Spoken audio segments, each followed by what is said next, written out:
Welcome to My Forever Home, the podcast. I'm Frances Cosway and I've helped hundreds of people create forever homes. I can't wait to share the journey with you. So let's start. Hello there and welcome to Your Forever Home, the podcast, the Bathroom Design Essentials season. I'm here today to chat through about powder rooms. Now, I often see that powder rooms are one of these small, almost forgotten rooms because they're not necessarily the main bathroom, and so there's not as much emphasis placed on the powder room. And often, particularly in family homes, there is a powder room downstairs, and then there's often a powder room upstairs next to the family bathroom. And I want to talk through both of those because they can be dealt with in different ways, and just make sure that you are really getting the most out of these spaces. So I want to share some insights on how you can make them special, but also how they can work doubly as hard for you. And it doesn't necessarily mean that just because they're small, they can't be utilised and maximised in terms of their functionality. So don't overlook them as a separate loo and miss out on the opportunity to get them looking really good, but also being super practical, which, as you know, for those of you who have followed me for quite some time, that is my absolute mantra. Function, function, function. And so let's get stuck in and talk about powder rooms. The first one that I wanted to chat through with you is around family powder rooms. So this is the one that I refer to as next to the main bathroom. So the main family bathroom, or basically the main bathroom in the home. Sometimes they're downstairs, sometimes they're upstairs, but it's the main bathroom in the home. And in all good design, we take the toilet out of that bathroom and we have it separate. So sometimes it's called the separate toilet, or the powder room is now the new term, or it's been around for quite some time. But this is the one that needs to work really hard, and you need to design it well, particularly if you've got children and you need some sort of overflow, or you may not even think you need it, but I would encourage you to design for kids needing to separate and needing to have a separate space for them to get ready. And I've seen this happen with my own children. So I like to call this the overflow bathroom. It is absolutely not a bathroom. It is definitely still a powder room. And you might be thinking, oh, do I really want my kids, or do they really want to be in what is effectively the separate loo to get ready? Well, I'd encourage you to think about it and design for it, because we never really know what our kids are going to end up doing.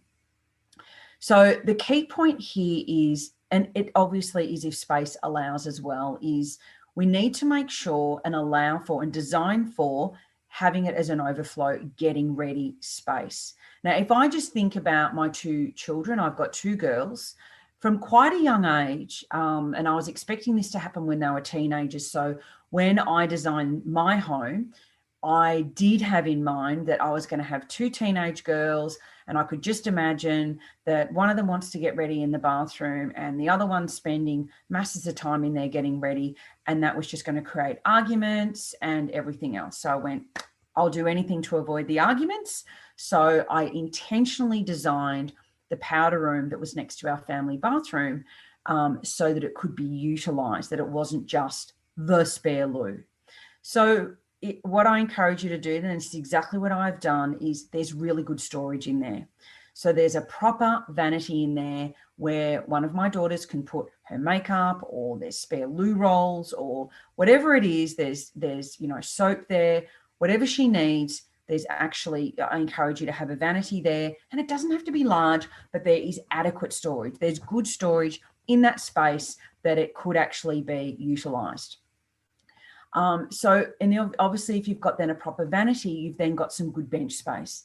So I suppose what I'm encouraging you to do, and it is space permitting, is avoid the pedestal basin, or avoid a wall-mounted basin if you can avoid it, and get some sort of storage in there and a little bit of bench space, just so that it does provide an area that you can get ready. You can put your makeup there, or your shaver there, or whatever it is. You need to make sure you've got good task lighting. And this is probably a key thing on, oh, well, it's just the loo. I don't really need to have good task lighting. But if you are going to maximize the opportunity for this to be an overflow area to get ready, then you need to have good task lighting. And that means then you need a proper mirror and a good sized mirror, and you need to then have lighting that is going to illuminate the face. So don't just rely on a downlight. We've already had that episode. Make sure as well that there are power points in this powder room.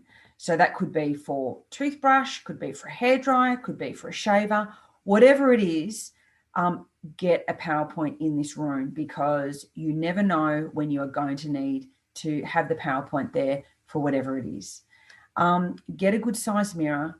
And look, if I just can think about and explain to you, or share with you my own experience with my daughters, from a very young age, 7 and 8, they separated in terms of, I do not want to get ready in the same bathroom as my sister. And one of them has claimed the powder room and the other one's claimed the bathroom. And it is very much hers and hers.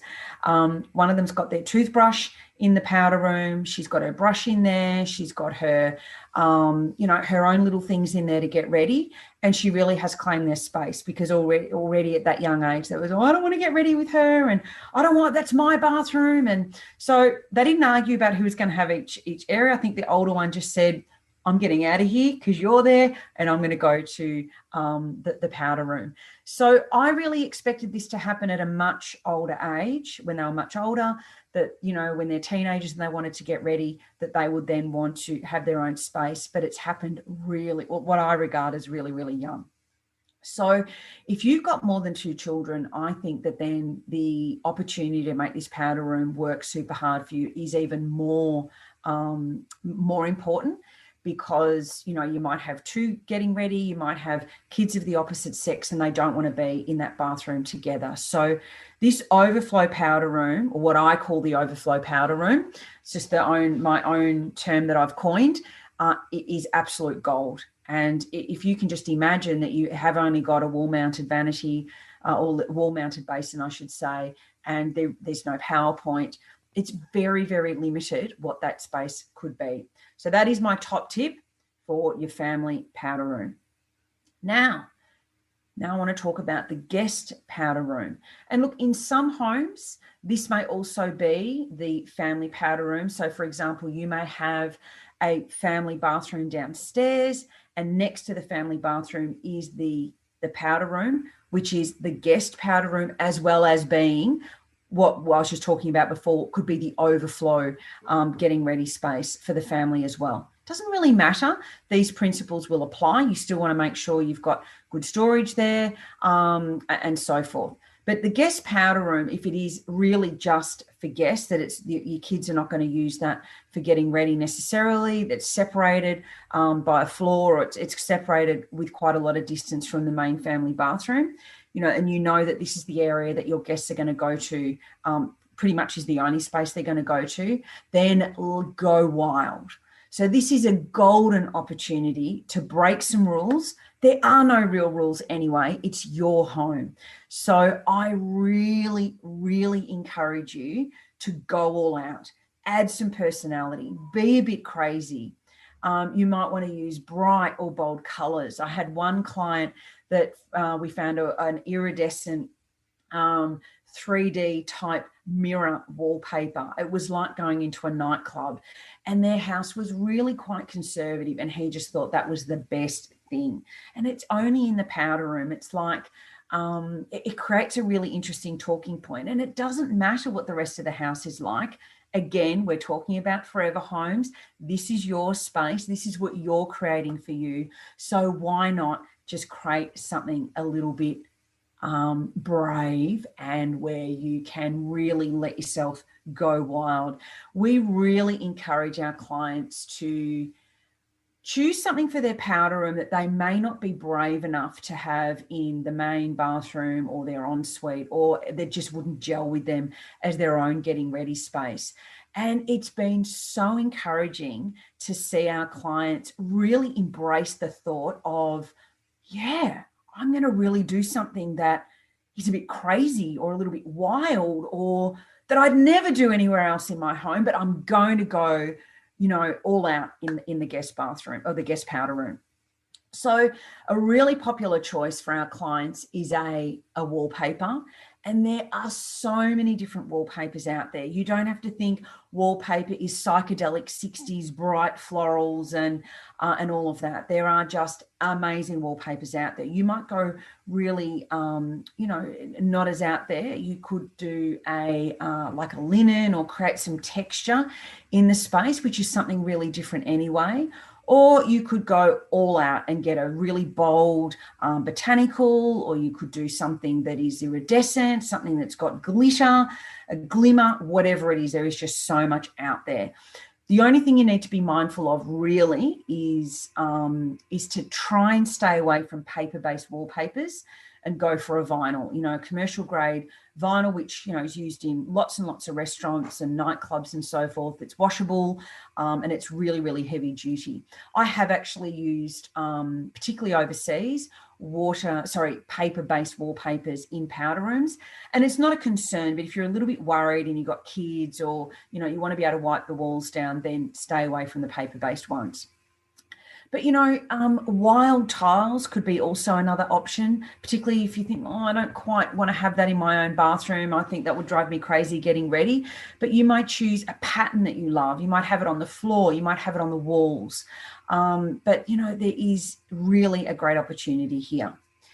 And it can be a really fantastic talking point for your guests, people that are coming to your home like, wow, what made you do that? Or what drew you to that? Or, it's a great talking point. A couple of examples with a few clients of ours. We had a client that, had a homestead, a big country property. And it was really very reflective of that. It was very neutral. But in their powder room, they went all out and they chose a very bold Dutch Masters bold botanical. So if you're thinking about, really big florals, oversized in a Dutch master style, that's what they chose in their powder room. Absolutely sensational. It went on every single wall in that powder room. What a difference. And he just loved and embraced the idea of doing that. Had another one, again, they had a very bright house, yellow door, bright colors everywhere. They just embraced color, which was fantastic.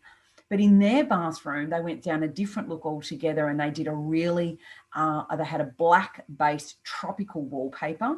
So that meant that the base was black and the banana palms were green, and it had also, bananas and florals, and that really popped against the black background. And so we then also had black tiles on the floor, a black bench top, so that really when you walked into that space, quite nightclub-like really, it was the wallpaper that absolutely stood out and just popped, and boy, did it pop. The other thing that you can do, if that's maybe really pushing you outside your comfort zone, is you could actually just have a really amazing tile. It could be neutral, it could be embossed, just some incredible tile that you love. And you could choose really spectacular lighting. You might have an amazing pendant and really go all out on creating some amazing or utilising some amazing light, a pendant light. And there are some really incredible ones out there. So that is definitely an option.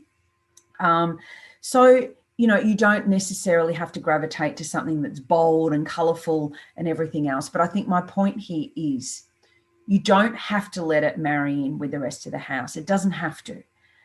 Yes, there are these golden rules of interior design that you need to connectivity, but I feel that this is one way that you can really break the rules. And also remember, as I say, time and time again, it's your forever home. So do something that really appeals to you, and also allow it for you to inject your own personality into this space and make it a talking point. And it's really pleasing for me when we raise this with our own clients, just how much they embrace this concept of really going all out in this guest powder room. So they're my tips of advice for you on powder rooms. Make your family powder room work super hard for you, and make your guest powder room a talking point and something that allows you to just absolutely go where your heart desires. And as you know, I'm very big on letting your heart determine what's going to be in your home. So if you love it, do it. That brings me to the end of this episode all about powder rooms. It's often an area, as I said at the start, that is forgotten about. So I hope that you're able to take away some really good practical and some really good aesthetically pleasing areas and things that you can do. So have a great week. We are coming towards the end of this season. We've only got a couple of episodes left. And next week, I'm going to be talking about some key mistakes to avoid in your bathroom design and when you're creating your bathroom. So join me next week, same time, same place. I look forward to having you there. Don't forget, you can always book a chat with me if you're, you're getting lots and lots of knowledge, but it's your time poor, or you still want to have the advice of a professional creating the bathroom or bathrooms in your home. By all means, book a chat with me and we can work out how we can actually work together. I'd love that, as I always do, working with all our clients and seeing what we can create together. All right, then, have a great week. I'll speak to you. I'll see you next week. Bye for now. Thank you so much for listening to this episode of My Forever Home.